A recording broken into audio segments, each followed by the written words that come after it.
Welcome to Screen Crush. I'm Ryan Airy. The Queen's Gambit is one of the most popular miniseries to ever play on Netflix, and I'm really glad because it's based on one of my favorite novels by one of my favorite authors of all time, Walter Tevis. So a lot of people wonder, is The Queen's Gambit based on a true story? Well, the answer is yes and no. Beth Harmon is a totally fictional character, but she and the other people that Walter Tevis created are greatly based on the events of his own life. So I thought I would just tell you about Walter Tevis's life and his works, and maybe recommend some of his books for you to read. I read that one. So he actually came from money. His family did really well in the oil business, and he grew up kind of egalitarian in San Francisco. But when he was 8 or 9 years old, the Depression hit, and his dad lost pretty much all of their cash. So the family had to move in with an aunt way over in Kentucky. My mama came from money. Then she married into more of it. How'd y'all end up way out here? It's complicated. The problem is, Walt was a sickly child and he needed some operation in a hospital in San Francisco. But his family moved to Kentucky without him and left him in the hospital for a year. They kept him in a kind of metallic tube that kept his temperature regulated, so it was torture for this kid to go through this. So to keep him calm, they sedated him with drugs. Now, if you've seen Queen's Gambit, you know this already sounds a lot like the story of Beth Harmon. She grew up in an orphanage, obviously no parents, and they gave her these little green tablets to keep her and the other orphans sedated. Greens to even your disposition, orange and browns for building a strong body. Then, when he was done in the hospital, Walt had to travel by train across the entire country by himself when he was only 11 years old. And when he got to Kentucky, his life didn't get much better. That experience threw me into being a kind of lonely, scared kid, and I did a lot of reading, and I traced my literariness to that part of my life. He went from a very well-to-do existence in San Francisco to basically living in a not-so-nice part of Lexington. What, do they not deliver mail in Kentucky? So he read a lot. Now, this experience of him growing up in one area and then completely being transported to another would later inform his novel, The Man Who Fell to Earth. If you haven't read it, maybe you've seen or heard of the movie starring David Bowie.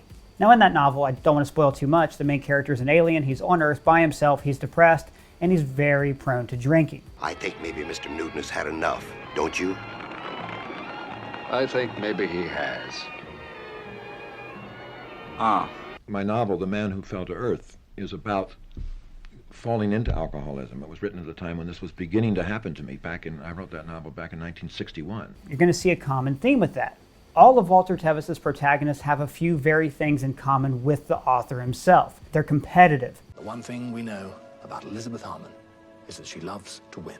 I'm the best you ever seen, Fats. I'm the best there is. They love to make money. How much am I gonna win tonight?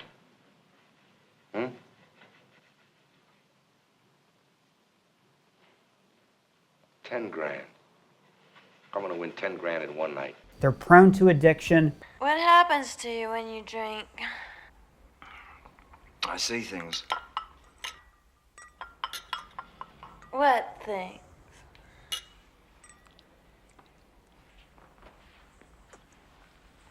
Bodies.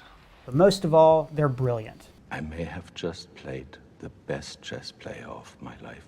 I tend to write about alienated persons. Now, admittedly, a New York real estate man is quite different from a professional pool hustler, who is quite different from a man from Mars, who is quite different from a girl who plays chess for a living. But to me, they're all alike in that they're isolated individuals who are doing something that the mainstream doesn't fully comprehend or sympathize with. So when he was in high school, he met this guy named Toby Cavanaugh, and this relationship actually changed his life because Toby's dad had a pool table in his basement.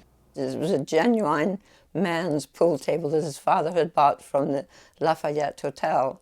And Walter hung around, it was at Toby's house a lot. And so that's where they learned how to shoot pool. So Walt got seriously into pool, which in Lexington was a cool hobby to have because it was on the circuit of pool hustlers that would travel around the country and compete. So he and Toby would go to these dingy pool halls and watch these masters play. Now that experience turned into the novel The Hustler, which became a movie starring Paul Newman. I could have beat that guy. I could have beat him cold. You never would have known. But I just had to show him. Just had to show those creeps and those punks what the game is like when it's great, when it's really great. I know that all of his books are autobiographical. I mean, you read them and it's real obvious. Matter of fact, when my mom saw The Hustler, she felt like leaving because she was so embarrassed that she was certain that everybody knew the character that she played. And I don't want to overshadow how great of a writer Walter Tevis was. Every story he ever submitted to get published got published right away. The Hustler, his first novel, was turned into a major movie starring Paul Newman. My dad loved the success of The Hustler, I mean, in multiple ways. If I wrote a book and Paul Newman starred in it, I mean, I'd blow me away too. I mean, I'd tell everybody I saw. He did. The guy had no ceiling on his talent. You already have so much more than they do. And something that none of them have. Talent. Walt's day job was as a teacher, but after The Hustler was made into a movie, he took his family down to Mexico where he could write unencumbered. However, it turned out that booze was super cheap in Mexico and he had unfettered access to it, and he really decided to step up his drinking. Could I have a prescription for Librium? You don't need a prescription to buy Libre in Mexico. He barely finished The Man Who Fell to Earth, and then afterwards he took a long break from writing. He moved to a small town called Athens, Ohio, and taught at Ohio University, my alma mater. In fact, my favorite teacher was his chess partner, which is a pretty neat Queen's Gambit connection. So he taught at Ohio University for years, and he stopped writing because he drank. A lot. I was a quiet drinker. I never went to a classroom drunk, but I would quietly souse myself almost every night in my armchair at home, fall in bed and pass out. It was all very quiet and the sort of thing that nobody mentioned publicly, but it was getting really bad. But then when they made The Man Who Fell to Earth into a movie, he visited the set, he met David Bowie, and he decided that he wanted to write again. Now, Walter Tevis loves a comeback story. It's not really apparent in the miniseries, but in the novel, Beth Harmon has long stretches where she stops playing chess. The first is when she was banned from it by the orphanage. But then, after her loss to the Russians, she goes into a long downward spiral, which was inspired by Tevis's own downward spiral when he taught at Ohio University. But he got a taste of success with The Man Who Fell to Earth, so he wanted to quit drinking. I need to quit the wine. And the pills and clean this place up. That'd be a good place to start. He realized that he couldn't write and drink. He started going to a clinic in New York City that prescribed him a drug that basically turned alcohol into poison so he could no longer drink. Well, around this time, he fell in love with a woman, even though he was married, who worked at his publishing company in New York. Her name was Eleanor, and Eleanor reignited this fire in him to write. When I first read The Hustler and the Man Who Fell to Earth, I was just bowled over. And I fell in love with the way he wrote before I fell in love with Walter as a man. He left his family in Athens and he moved to New York City. The first novel he wrote is called Mockingbird, which again, I'm going to try to avoid spoilers, but it's about a teacher from Ohio who moves to New York and falls in love with a woman. It's set in a dystopian future where nobody knows how to read or write anymore, and everybody basically walks around doped up and high.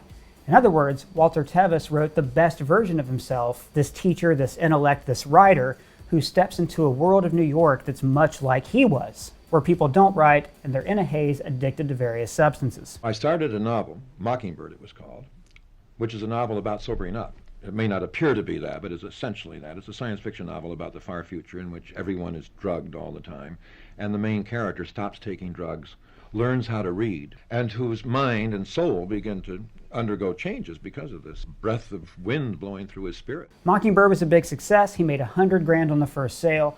Then he turned around and he wrote The Queen's Gambit, which helped him draw from his childhood trauma and begin to cope with it. His idea of making it as an author was being able to write books and be able to live on the money that he made from writing books, and living in New York City doing that was like the high point. That was a goal of his. Walter Tevis died of lung cancer in the mid-'80s, just as his career comeback was starting to crest. His very last novel, The Color of Money, was actually a sequel to his first novel, The Hustler. It features a much older Eddie Felson who's been pushed out of the pool game and has been spending the past few years drinking, just like Walter Tevis did. But much like Tevis, he stops drinking and he recommits himself to doing what he's best at. He started out with The Hustler, and Fast Eddie was very much who he was. And in The Color of Money, Fast Eddie's hustling again. And for Walter, that was the equivalent of writing. So I think it's a very fitting ending. Hey, I'm back. In The Queen's Gambit, Beth is haunted by this idea that she could have been the best at something. She could have been the greatest child prodigy ever, but the orphanage made her stop playing. And when she faces the reality that she's not the best yet, she spirals into drinking and addiction, just like Walter Tevis did. And it's so interesting to me because creations like The Queen's Gambit couldn't have been possible without the struggles of the author who created her. So when we talk about Queen's Gambit, no, it's not technically a true story. But Walter Tevis's life is all over that page, and it's all over the screen. I only wish he could have lived long enough to see it brought to life. But that's just a little bit about my favorite author. If you have any book recommendations for me, you can leave them down in the comments or at me on Twitter. And if it's your first time here, please subscribe. For Screen Crush, I'm Ryan Arey.